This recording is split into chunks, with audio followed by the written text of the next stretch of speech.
Hello,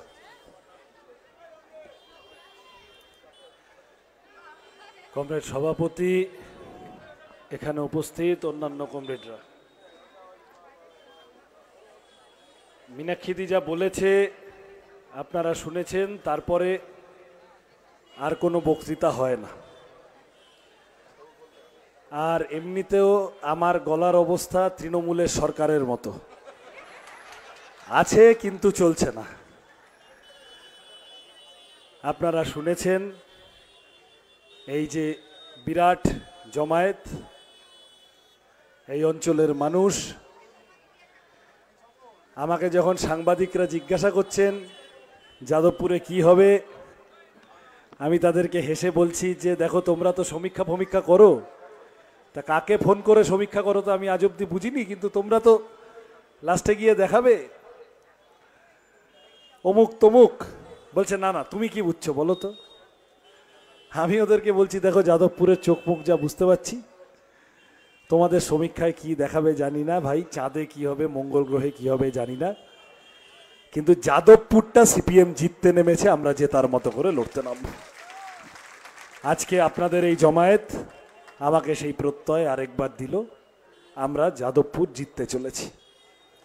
এখন শেষ অল্প কয়েকটা দিন, আমি একদম ছোট ছোট করে 2-3-4টে কথা বলবো। তার আগে মৃদুলাদি 25 নম্বর ওয়ার্ডের কাউন্সিলর ছিলেন। মৃদুলাদির সাথে আমার অল্প কয়েকদিনের মধ্যে অত্যন্ত ভালোবাসার সম্পর্ক হয়েছিল। ক্যান্সার ধরা পড়ার পর একাধিকবার কথা হলো। কালকে মৃদুলাদি হঠাৎ চলে গিয়েছেন। কালকে সকালে আমি প্রচারের কাজ, দৌড়াদৌড়ির মধ্যে ব্যস্ত থাকার জন্য আসতে পারিনি, আসার খুব ইচ্ছা সত্ত্বেও আমি এই মিটিং থেকে মৃদুলাদির স্মৃতির প্রতি গভীর শ্রদ্ধা জানাই। আমরা মীনাক্ষী দিও যা বলল, একদম ছোট্ট 3-4টে কথা বলতে গেলে, প্রথম কথা, বিজেপি পাতলা হয়ে গেছে। সোজা কথা বুঝে নেন, যাদবপুর ছেড়ে দেন, যাদবপুরে বিজেপি 4টি ভোট পেলে আমাদের হাতের তালুতে চুল গজাবে, ও হবে না, ছেড়ে দেন। কিন্তু সাধারণভাবে বিজেপি গোটা দেশ জুড়ে যেরকম 400 গ্যারান্টি বড় বড় কথা বলে নেমেছিল, 4 দফা 5 দফার পরে এখন ইলেকশন কমিশনে ভোট কারচুপি মেশিন, ভোট পার্সেন্টেজ ম্যানেজ করতে হচ্ছে বিজেপিকে। দক্ষিণ ভারতে বিজেপি সাফ, পূর্ব ভারতে ওইখানে ওড়িশায় নবীন পট্টনায়ককে জাপটে ধরে কিছু যদি বা পায়, পশ্চিমবঙ্গে 10-এর নিচে নেমে যাবে। ওখানে মণিপুরে যা করেছে উত্তর পূর্ব ভারতে পাবে না। পশ্চিম ভারতে বিজেপি শিবরাত্রি সলতে গুজরাট, মহারাষ্ট্র, বাকি সবাই যেভাবে নেমেছে বিজেপি ভেসে গেল। বিজেপিকে বাঁচাতে হচ্ছে উত্তরপ্রদেশ, মধ্যপ্রদেশ ইত্যাদি ইত্যাদি কতগুলো জায়গা। রাজস্থানটা লাস্ট কংগ্রেস খানিকটা হারলো, কিন্তু এখন যে বাস্তবতা দাঁড়াচ্ছে, এই উত্তর ভারতের 3-4টে রাজ্য, বড় রাজ্য যেগুলো বিজেপিকে বাঁচাতো, প্রত্যেকটা রাজ্যে বিজেপি পর্যুদস্ত হতে চলেছে। অরবিন্দ কেজরিওয়ালকে গ্রেপ্তার করা, হেমন্ত সোরেনকে গ্রেপ্তার করা, উত্তরপ্রদেশে খোদ বিজেপি লাটে উঠে যাওয়ার বন্দোবস্ত হচ্ছে। ফলত বিজেপি 400 ছেড়ে দিন, বিজেপি 200-র আশেপাশে থাকতে পারবে কিনা কেউ গ্যারান্টি দিতে পারছে না। বিজেপি হারছে, পয়েন্ট নাম্বার 1। 2 নম্বর কথা, তাহলে একটা বিকল্প সরকার তৈরি করতে হবে।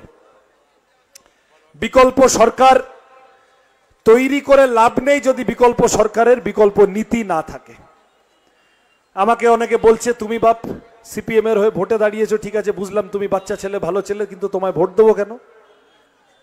আমি হাত জোড় করে নতমস্তকে বলছি, দেখুন, সরকার তো পাল্টাতে চলেছে দিল্লিতে, কিন্তু সেই সরকার বানিয়ে লাভ নেই যেই সরকার জিনিসের দাম কমাবে না, যেই সরকার 100 দিনের কাজ ফেরাবে না, যেই সরকার চাকরি দেবে না।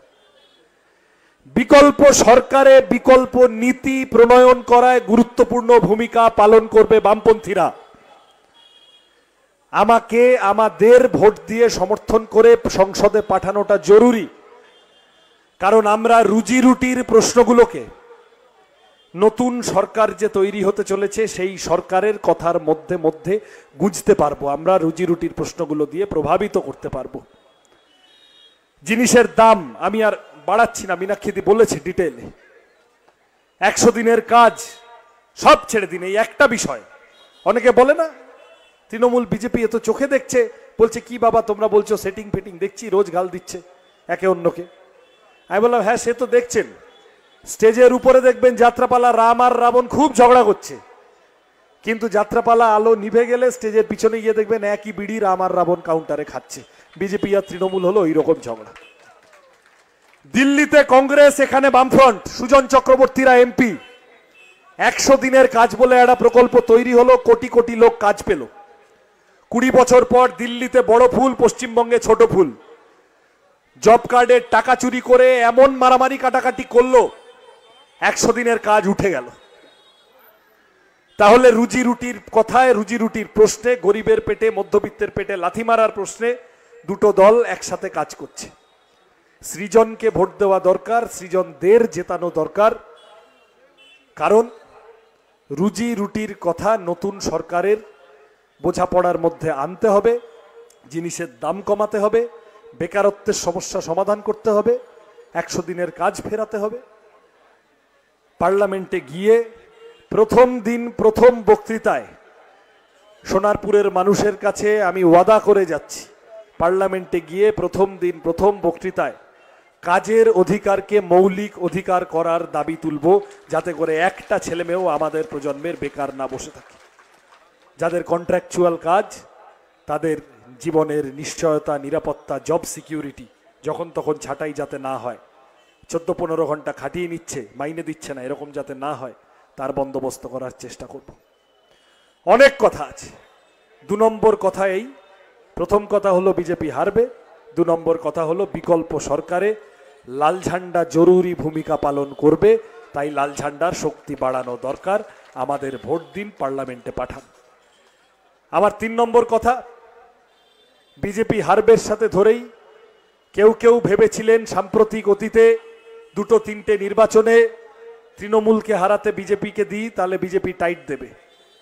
তারপরে বোঝা গেল পার্থ না, ওই যে কি বলে ভুলেও যায়, মুকুল, মনে আছে বিজেপির নেতা এসে বলে গেছিল ভাগ মুকুল ভাগ, কতদিন আগে কলকাতায় এসে মিটিং করতে এসে, আজ প্রায় 7-8-10 বছর হতে চললো। লোকে ভেবেছিল এই সাবাস এসছে হেভি দেবে। তারপরে দেখা গেল বিজেপি নেতা বলছে ও হরি, মুকুল ভাগ মানে মুকুল ভেগে জানা, ভাগ মুকুল ভাগ মানে মুকুল সারদা নারদায় যা মেরেছিস ওইটার ভাগ একা একা খাস না, আমাদের বিজেপিকেও দিয়ে দিয়ে খা। তারপরে অর্জুন সিং, মুকুল রায়, সব্যসাচী, রাজীব, শঙ্কু, পালে পালে। বিজেপি মানেই তৃণমূল, বিজেপির নেতা মানেই তৃণমূল। এইবারের ভোটেও ডায়মন্ড হারবার আমাদের এই জেলার কেন্দ্র, ভাইপোর বিরুদ্ধে লড়বে, কত বেলুন ফুলিয়ে লাস্টে বিজেপি প্রার্থী দিল, দেখলেন তো? সেটিং না হলে হয়? এই যাদবপুরে বিজেপি ছেড়ে দিয়েছে তৃণমূলকে, বলছে তোমরা লড়ো সিপিএম এর বিরুদ্ধে, আমরা আছি গ্যালারিতে বসে আছি, দরকার পড়লে নামবো, সিপিএম এর ভোট কেটে তোমাদের সুবিধা করতে নামবো। আমার আবেদন, বিজেপি তৃণমূলকে বিজেপির প্রয়োজন, মমতা ব্যানার্জিকে বিজেপির প্রয়োজন পশ্চিমবঙ্গে হিন্দু মুসলমান করতে, ঝগড়াঝাটি বাঁধাতে, আর দিল্লিতে ইন্ডিয়া জোটকে ভিতর থেকে ঘেটে ঘ করে দেওয়ার জন্য। বিজেপি তৃণমূলের একটা মাথাকেও ধরবে না, সব সেট হয়ে আছে। পাড়ায় বিজেপি যতই পথসভা করুক তৃণমূলের বিরুদ্ধে কিচ্ছু করবে না। যদি সত্যি সত্যি ঘাস ফুলের ডগায় যে বিষ হয়ে গেছে, বিষ ফুল যদি কাটতে হয় তাহলে যারা হাতে কাস্তে ধরেছে তাদের সাথে আসেন, তাদের সমর্থন করেন। বড় ফুলকে ভোট দিয়ে ভোট কাটাকাটি করে ছোট ফুলের সুবিধা করবেন না। তৃণমূল প্রচুর লাফাচ্ছে বিজেপির বিরুদ্ধে, মুখে অনেক কথা বলছে, বাস্তবতা কি? হিন্দু মুসলমান নির্বিশেষে নাগরিকত্ব নিয়ে বিপদে ফেলে দেওয়ার আইন যেদিন এলো পার্লামেন্টে, সিপিএম এর লোক কম সবকটা লোক গিয়ে তার বিরুদ্ধে ভোট দিল, বিজেপির বিরুদ্ধে। যাদবপুরের তৃণমূলের এমপি মিমি চক্রবর্তী সিএ এর বিরুদ্ধে ভোট দিতে গেলেন না, কারণ সেটিং। 8 জন এমপি সেদিন তৃণমূলের মুখে এখানে এসে হরিনামী মোড়ে পথসভা করে বলবে আমরা সিএ এর বিরুদ্ধে, এনআরসির বিরুদ্ধে, যেখানে ভোট দিতে গিয়ে যেখানে বলার কথা সেখানে বলবে না। অভিষেক ব্যানার্জি কয়েকদিন আগে বলেছেন আমার কটা শর্ত মেনে নিলে আমি সিএ মেনে নেব। মমতা ব্যানার্জি নিজে দুদিন আগে বলেছেন আমি ইন্ডিয়া জোটে বাইরে থেকে থাকবো। দেখেছেন তো মানে কি? মানে বিজেপিকে মেসেজ পাঠিয়ে রাখলো যে দেখো আমি ইন্ডিয়া জোটে ভিতর থেকে নেই, আমার ভাইপোটাকে ধরো না, আমি বাইরে আছি, আমি চেষ্টা করছি ঘেটে দেওয়ার। তাহলে এই সেটিং ভেঙে রুজি রুটির কথা সামনে নিয়ে আসতে হবে। যদি তৃণমূল বিজেপির এই খেলা চলতে থাকে পারবে না। পৌরসভায় 2 নম্বরে উঠে এসেছে লাল পার্টি, পঞ্চায়েতে 2 নম্বরে উঠে এসেছে লাল পার্টি। একই ডিম বারবার তা দেওয়া যায় না, ওই ডিম ফেটে গেছে। এখন লাল ঝান্ডার 1 নম্বর হওয়ার লড়াই, এবং সেই লড়াই আমরা তৃণমূলকে হারিয়ে 1 নম্বর হব সেই মতো করে প্রস্তুত হচ্ছি আমরা। যত দিন যাবে, যত সময় এগোবে, তৃণমূলের চাপ আপনারা দেখছেন তো টিভিতে, কোথাও আমাকে ধরে ঘিরে ধরছে, কোথাও আমাদের লোককে মারধর করার চেষ্টা করছে, কোথাও ওই সব ফ্লেক্স ছিটছে রাত্রিবেলায় এসে ফ্লেক্স কাদের ছিটতে হয়? যাদের দিনের আলোয় মুখ দেখানোর ভয় থাকে, সাহস থাকে না। তাই তো তৃণমূল চাপে আছে, ভয়ে আছে। আপনার সোনারপুর সাউথ সহ সর্বত্র চাপে আছে। যত চাপ বাড়ছে, প্রথম খুব হেলাচেদ্দা চলছিল। আমি বেশি ব্যক্তিগত কথার উত্তর দিই না।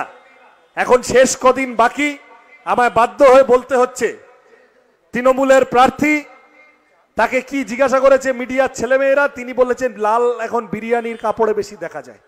আমাকে এসছে বলতে, আমি বললাম শোনো, মাননীয় তৃণমূলের প্রার্থীকে বলো ভালো করে যাদবপুরের অলিগলিগুলো ঘুরতে। তৃণমূলের যে বড় বড় ফ্লেক্সগুলো হয়েছে, দেখবে তৃণমূলের এতটাই বাজার খারাপ আর যাদবপুর এতটাই লাল যে তৃণমূলের ফ্লেক্সে সবুজ রঙের চেয়ে লাল রং বেশি ব্যবহার হয়েছে। তৃণমূলের দেয়াল লেখায় সবুজ রঙের চেয়ে লাল রং বেশি ব্যবহার হয়েছে। অভিজ্ঞতা। কেন? কারণ তৃণমূল বুঝতে পারছে পায়ের তলার জমি আলগা হচ্ছে। দেখেছেন আমাকে আটকাচ্ছিল, তারপরে আমি যখন ওখানে আটকাচ্ছে, আমি এইরকম করতে করতে থামস আপ দেখাতে দেখাতে যাচ্ছিলাম। তা আমাকে পরে জিজ্ঞাসা করলো, আমি বললাম দেখো এটা 2 রকম মানে হয়। এক হচ্ছে যে তো ঠিক আছে, যা হচ্ছে ভালো করছো, ভালো করে করো, লাভঝাপ করো, ঠিক আছে, অসুবিধা নেই। এর আরো একটা মানে হয়। বললাম কি বললো? কি দাদা? বললাম এইটার মানে হলো তোরা আমার কচি পোড়া ঘন্টা করবি, আমরা এই রাস্তায় এগোবো, জেতার জন্য নামবো। তাই তো আমরা জিততে নেমেছি, এমনি না। তা আমার 3 নম্বর কথা তাহলে হলো, বিজেপি তৃণমূল সেটিং ভাঙতে হবে, বড় ফুলে ভোট দেওয়ার কোনো মানে নেই। আমার শেষ কথা, আমাদের কর্মীদের জন্যে এই কদিনে প্ররোচনা তৈরি করার চেষ্টা হতে পারে। সোনারপুর দক্ষিণের মানুষের সব জায়গার অভিজ্ঞতা সমান নয়। পঞ্চায়েতে, পৌরসভায় প্ররোচনায় পা দেবেন না, মানুষের কাছে যান। শেষ কয়েকদিনে চুপচাপ যত বেশি বাড়ি কথা বলা যায়। এটা লোকসভা ভোট, পঞ্চায়েত পৌরসভার মতো হবে না। এখানে মানুষ ভোট দিতে পারবেন। কারো বাবার ক্ষমতা নেই বুথে কিছু করবে। ইলেকশন কমিশন, সেন্ট্রাল ফোর্স সব থাকবে, সর্বোপরি আমরা থাকবো, আমাদের পার্টি থাকবে, মানুষ থাকবেন, জনগণ থাকবেন। এক কাট্টা হয়ে সকাল সকাল ভোট দিতে হবে, নিজের ভোট নিজে দিতে হবে। আমাদের কর্মীরা এই কদিন যতটা পারা যায় বাড়ি গিয়ে শেষ মুহূর্তে বলে আসুন।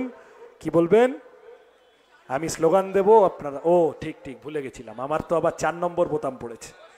তার মানে 4 মারুন চোর তাড়ান, তাই তো? 1 জুন ইভিএম এ 4 মারলেই 6 মারা হয়ে যাবে। আমি স্লোগান দেব, ভোট দিন বাঁচতে, ভোট দিন বাঁচতে, ভোট দিন বাঁচতে।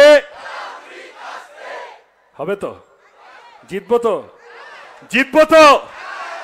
দেখা হবে 4 তারিখ লাল আবিরে। ভালো করে ভোট করুন।